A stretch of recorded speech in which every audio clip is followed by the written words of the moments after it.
Hello everyone, welcome back to my channel. So today we are going to discuss another problem. But before going forward, if you not like the video, please like it, subscribe to my channel so that you get notified whenever I post a new video.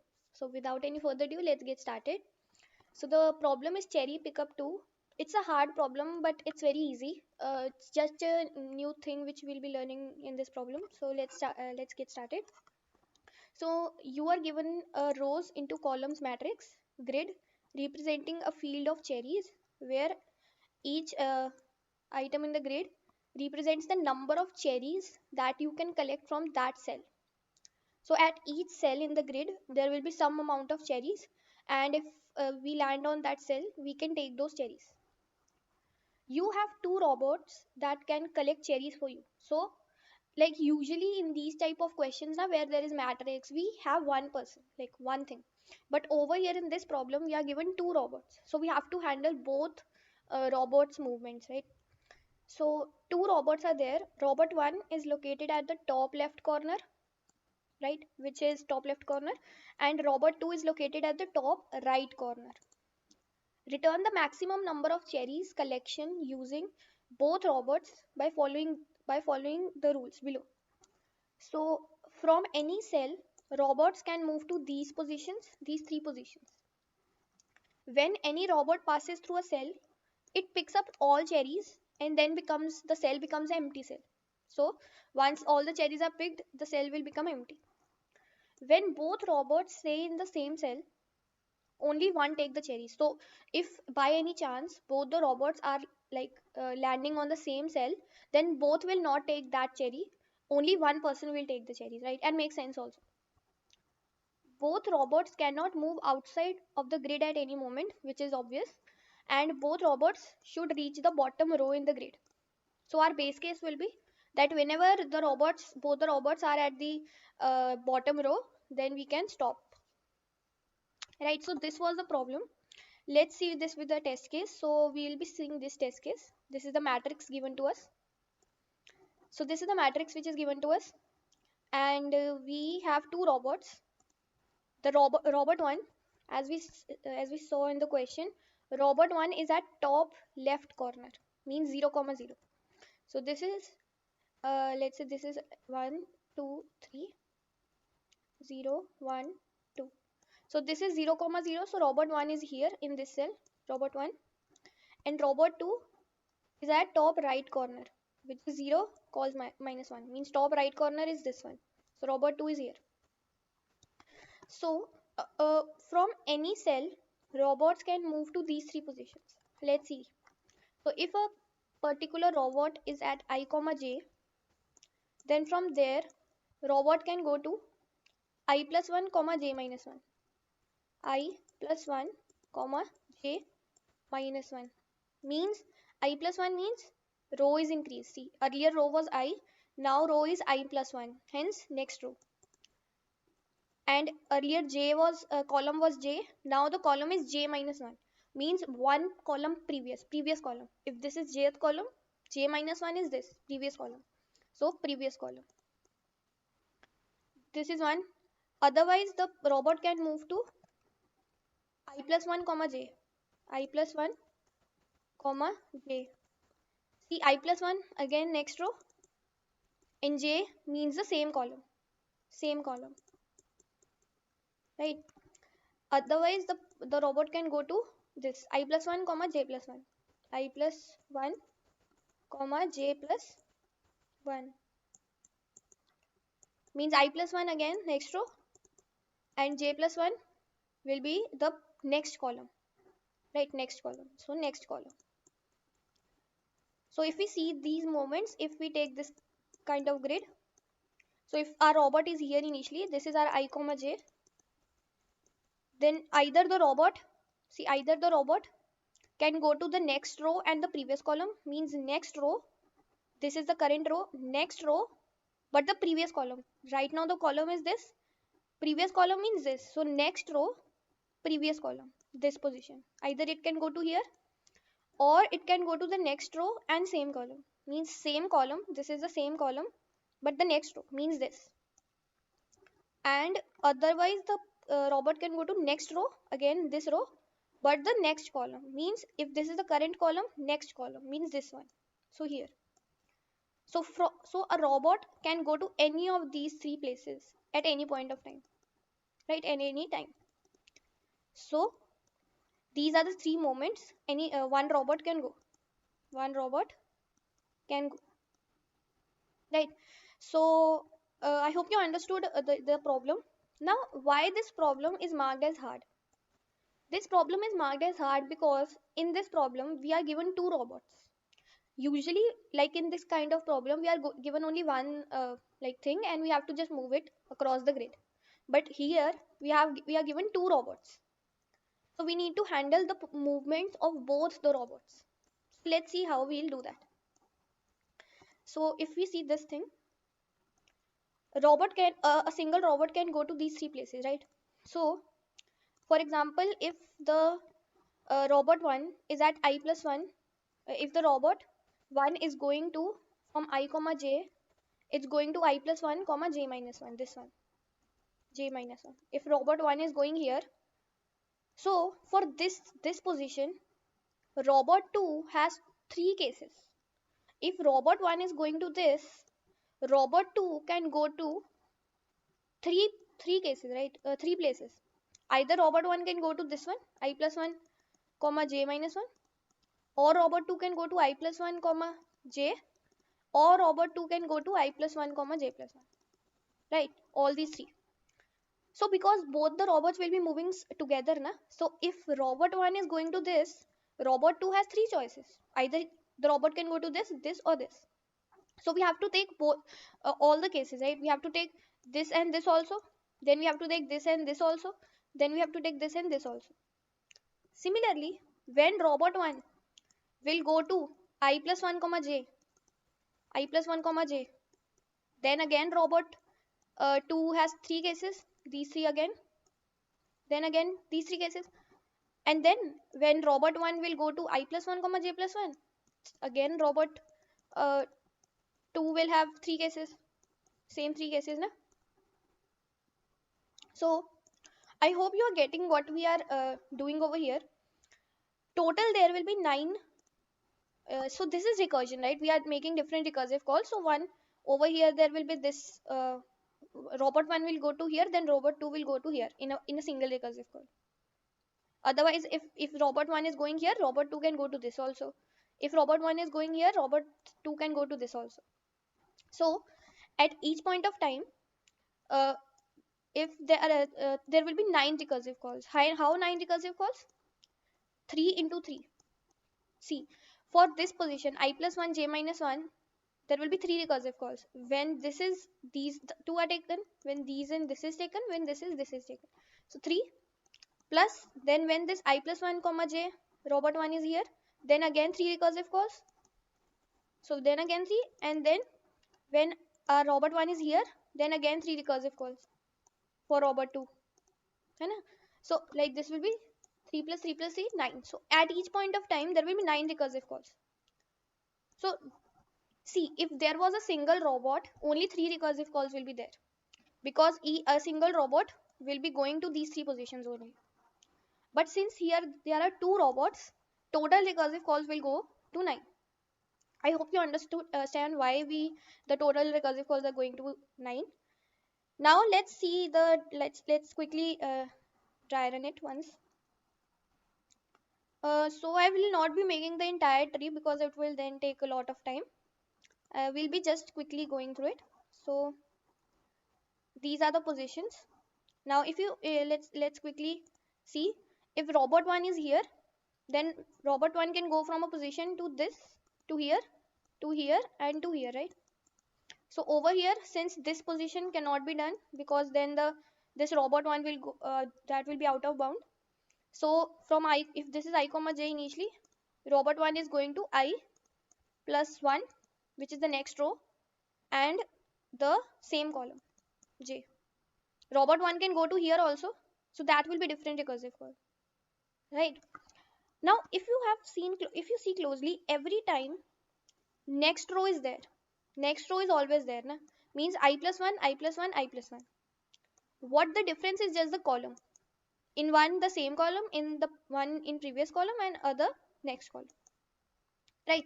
So if you see, this is the path, this is the path of robot 1, this is not there. So the answer for this case will be 3. Initially 3, robot 1 is here, then robot 1 will go to 2, from there it will go to the diagonal, this path, 5, and then from 5 it will go to 2. So it reaches the last row, so it will stop. Hence it will become again at the same time robot 2 is also moving. So robot 2 will, from here 1 plus it will go to this previous column, this thing 5, and then 5 to 5 here, and then to 1. So this will come out. So if you, because we have to have total, because both the robots are collecting cherries now, so we have to add these both. So this will be 3 plus 2, 5 plus 5, 10, 12, and for robot 2 it will be 12. So the answer will be total 24, 12 plus 12. So this is how we are going. We'll be doing recursive calls. We'll be having recursive calls for robot 1 also, robot 2 also. So we total 9 recursive calls will be there. So we can over here, if you see, it's kind of a nested loop. It's kind of a nested loop in which for each for if R1 position is this, R2 will go to these 3. Then if R1 is this, R2 will go to this. So it is kind of nested loop. Nested loop. Either you can separately write all the 9 recursive calls, all the 9, in which you have I comma j, like x1 comma y1 as r1 position and x2 comma y2 as r2 position. Either you can write, or you can write them in a nested loop. So we'll be using nested loop in the code. Let's see the code once, it will be more clear.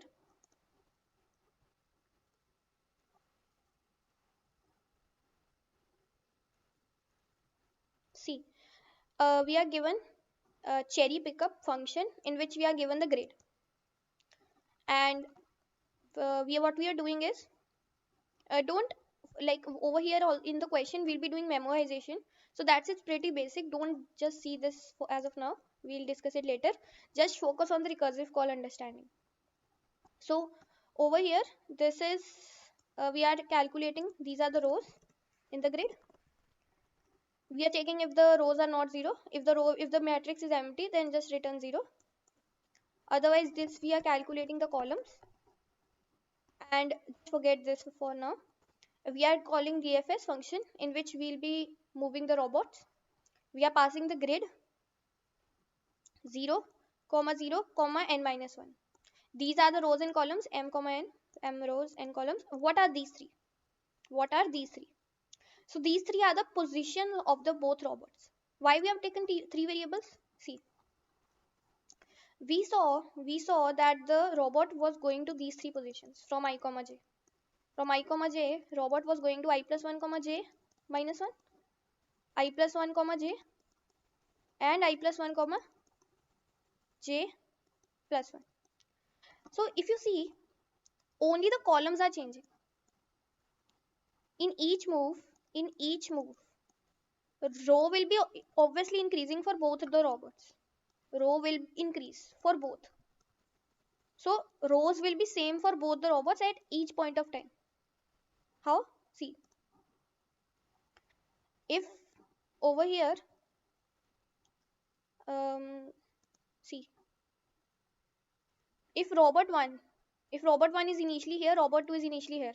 When robot 1 goes to this second row, robot 2 will go here. So each time their rows will be same. Rows, because I plus 1 is happening for both. Both will go to I plus 1. Difference will be the columns. So there is no need to take, no, we can reduce the number of variables from 4 to 3. How? What we generally think is that x1 comma y1 will be the row, r1 coordinates, and x2 comma y2 will be r2 coordinates. But here there is no need, because x1 and x2, the rows, will be same for both the robots. So we can take single variable x for that. This will be row for both the robots, but the column could be different, because At any point, either they can go to j minus 1 or j plus 1. So for column, we can take y1 comma y2. y1 for the robot 1 column, column for robot 1, and y2 for the column of robot 2. And x will be same, row will be same for both the robots. I hope you understand this. If you are having if you're confusing, if you have any confusion, then you can take four variables like this, four variables. So over here I have taken three variables. 0 is the row. Earlier they are both at 0th row. If you see, initially they are both at 0th row, but the column is different. This is at 0th column, that is the initial column. See over here, this is a 0th column, and robot 2 is at the last column, the last column. So the last column will be the column minus 1, n minus 1, and m comma n is the rows and columns. So let's see the DFS function now. I hope you're following along. So DFS function, we have taken all these variables. So these are the base cases, or you can say, yeah, base cases. So first of all, if I is equal to m, then just return 0. We have reached the like the last row. And if the any variable is getting out of any coordinate is getting out of bound, just return minimum, right?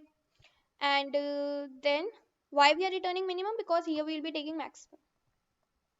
So this is the memoization, don't look it for now. And we have taken a max answer, and what we are doing is we are making these recursive calls. K is the position, K is the column for R1, and R is the column for R2. So DFS, I row will always increase, and C1 plus dyk and C2 dyr. So what is dy? Dy is the it is an array like which will tell us the whether it will go to which column. So it's a short form of writing. See, either it can go to j minus 1, either it can go to j, or it can go to j plus 1. So in the current column, which is j, if we do this, means we are minus 1. We are doing minus 1. So that is j minus 1. Here it's nothing, so 0. And here we are adding 1 in the current value. So it will be 1. Hence we can store these like minus 1, 0 and 1. Like that. So we are storing these, and according to the k and r, we are fetching the index that value at that index, and just we are making all these 9 recursive calls. See, 9 k3. So this is the same which we discussed over here. I hope you're getting it, that this is the same we are discussing. For this value, this will be k0, this will be, because it's minus 1, k will be 0, and r will go to r0, r1 and r2, like that. R0 means like that. So this is the recursive calls, and whatever the max answer will be, we'll store it in the max answer, and we'll add the current cherry value. If the column is not same, if the column is same, means over here it was a condition that when the both robots stay in the same cell, only one takes the cherries, because row will be same, right? Row will be all robots rows will be same. So the columns which we need to check, if the columns are same, means they are at the same cell. So if the columns are same, means we only have to take once. We are only taking the cherry value once. Otherwise, if their columns are not same, then take the robot 1 cherry value and robot 2 cherry value, add it to max answer, and we are returning this max answer, and this is the memoization part. So I hope you understood the code. Memoization is like basic memoization we are doing. Memoization, if you're not aware of, means storing the intermediate results. Because it might happen that the recursive calls are repeating. For repeating recursive calls, we do memoization. So we are taking a 3D array, because we have three variables which are changing every time. I is changing, this column 1 is changing, and column 2 is changing. So we are taking a 3D array. And why we are taking 71 size? Because if you see in the constraints, the rows and columns 70. So we are taking 71, and we are checking if the current value is already initialized. First of all, we initialize it with -1, the memo 3D array, and at each recursive call we are checking if the value is already present. If it's already present, it's not -1, means it's already present, just return that. Otherwise we are storing it every time. So this is memoization we are doing. I hope you understood the problem. Let's see the time complexity. In the helper in this function which we have, the helper function, we have three variables which are changing, and that is I, the columns. So at max, the number of recursive calls we'll be making will be m, which is rows, into calls, into calls. If you see, because we have three variables which are changing in the helper function, these three. This is the columns which is n, and I is the rows which is m. So it will be O of m n square time complexity, and space complexity also, since we are making these many recursive calls, so recursive stack, at worst case it will be m n square. There will be these many recursive calls in the recursive stack, so that will take space. So time complexity and space complexity are these. So I hope you understood the problem and the approach. If you have any doubts, let me know in the comments. I'll be happy to answer. If you like the video, please like it, subscribe to my channel, and I'll see you in the next video. Thank you.